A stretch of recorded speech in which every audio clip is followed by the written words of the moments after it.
Have you ever wondered, those abandoned buildings you pass by during the day, is there someone waiting for you inside when night falls?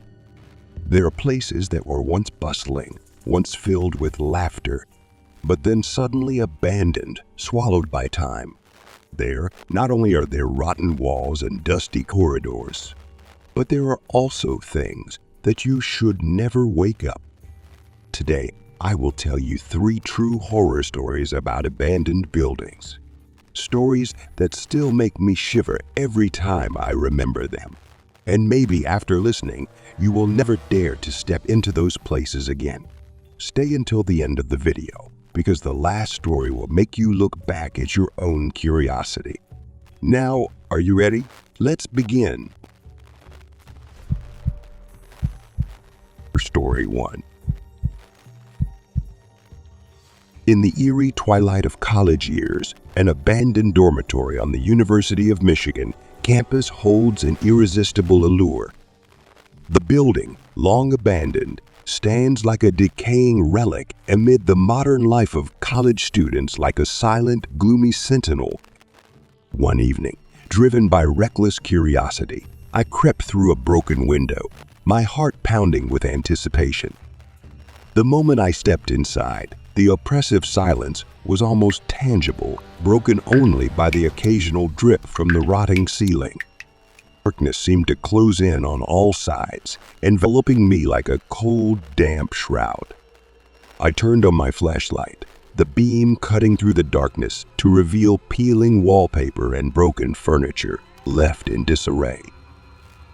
The air grew colder as I descended into the basement, each step echoing ominously in the silence. A sense of unease welled up in my gut, an inexplicable fear that grew with each creak of the old stairs. The basement was a deep, dark void, and as I advanced, the temperature dropped sharply. My flashlight beamed into a room that startled me.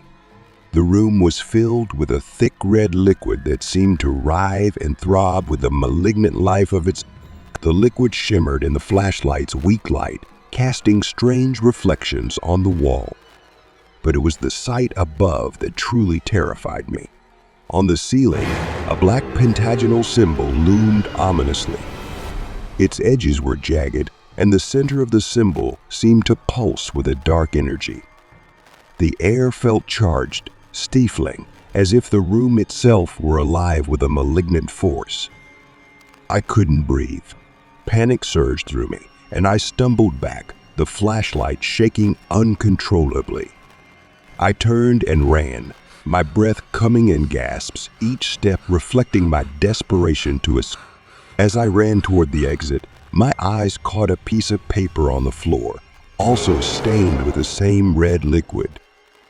The words scrawled across it in smudged ink made my blood run cold. "Do you like what you see?" The note seemed to taunt me, a cruel taunt that added to my terror. My mind raced as I dashed out of the building, the night air a welcome contrast to the suffocating fear inside. I vowed never to return. The image of the pulsing liquid and the menacing symbol seared into my memory. The old dormitory, with its secrets and shadows, would remain a haunting reminder of my night facing the unknown. Story 2. Living next to the abandoned old house on Elizabeth Street had always been an unsettling experience.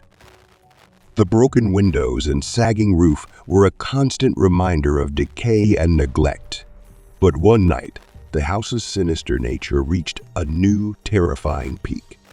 On a quiet, moonless night, a piercing scream rang out from inside the deserted building. The sound was sharp and painful, cutting through the silence like a knife. My heart pounded as I gripped my air gun, a pitiful defense against the unknown, and headed toward the house. "It's probably just some naughty kids," I muttered to myself, though my voice shook with uncertainty. The door seemed to scream in protest as I pushed it open, revealing a pitch-black space of darkness and dust. The air inside was stale, heavy with the smell of mold and neglect. Every step I took sent strange echoes through the dark hallways. My flashlight bounced off peeling wallpaper and cobwebbed furniture, casting long shadows that seemed to move on their own. The screams rang out again, louder and more desperate, coming from somewhere below. I shivered, my breath visible in the cold, damp air as I descended into the basement. The stairs creaked under my weight, each step a harbinger of fear. At the bottom, the darkness was almost palpable. My flashlight pierced the darkness, revealing a chilling sight. A figure sitting in an old rocking chair, swaying gently in the darkness. The chair moved slowly, almost guided by an invisible hand. The figure remained still, shrouded in darkness, its outlines obscured. I gasped, staggering back as cold sweat broke out on my forehead. My heartbeat was pounding in my ears, drowning out all other sounds. "Who's there?" I called, my voice shaking. There was no answer, only the constant creaking of the chair.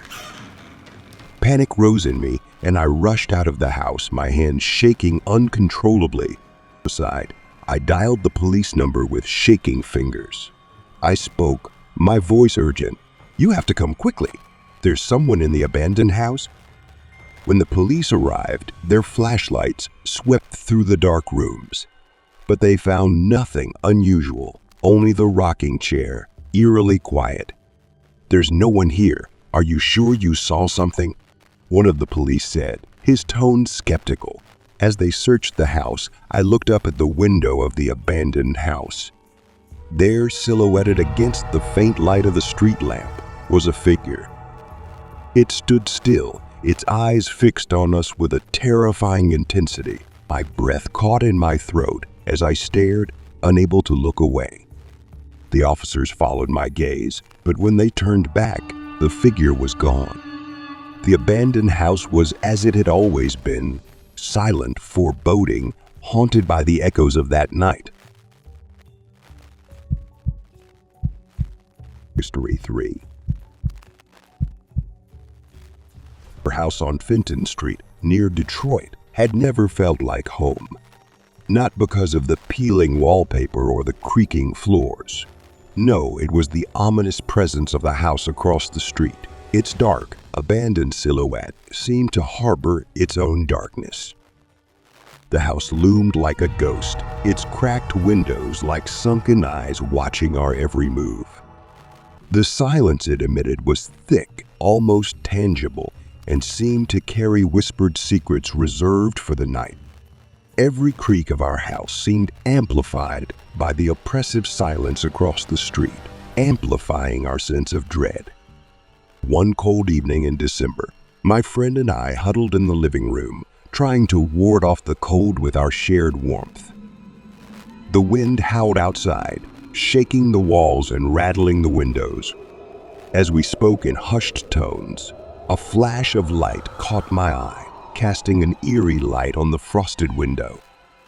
I turned, and through the broken glass of the upstairs window of the abandoned house, I saw a face.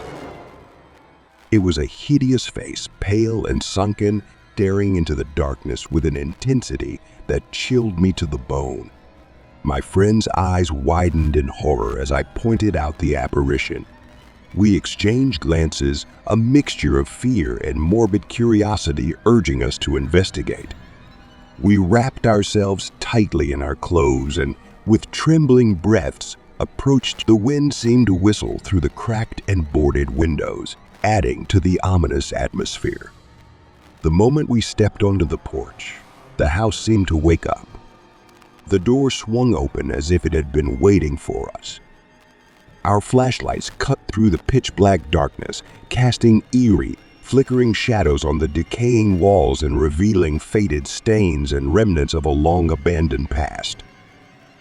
The air inside was bleak, carrying a heavy, oppressive heaviness. As we climbed the stairs, the uneasy silence was suddenly broken by a thunderous noise. A rapid, rhythmic thump, like heavy footsteps running down the stairs from above. Our hearts pounded in our chests, each beat stronger than the last as we rushed toward the front door.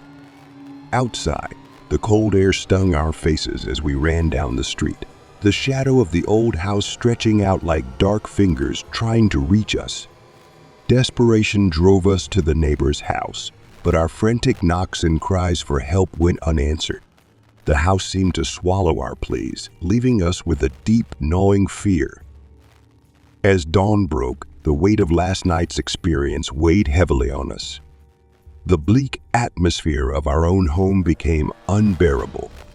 We hastily packed our things, our minds haunted by the face in the window and the sound of hurried footsteps still echoing in our ears. With one last fearful glance into the darkness of the abandoned house, we left, never to return. The house on Fenton Street was still there, a bleak reminder of that cold night, its secrets still waiting in the darkness.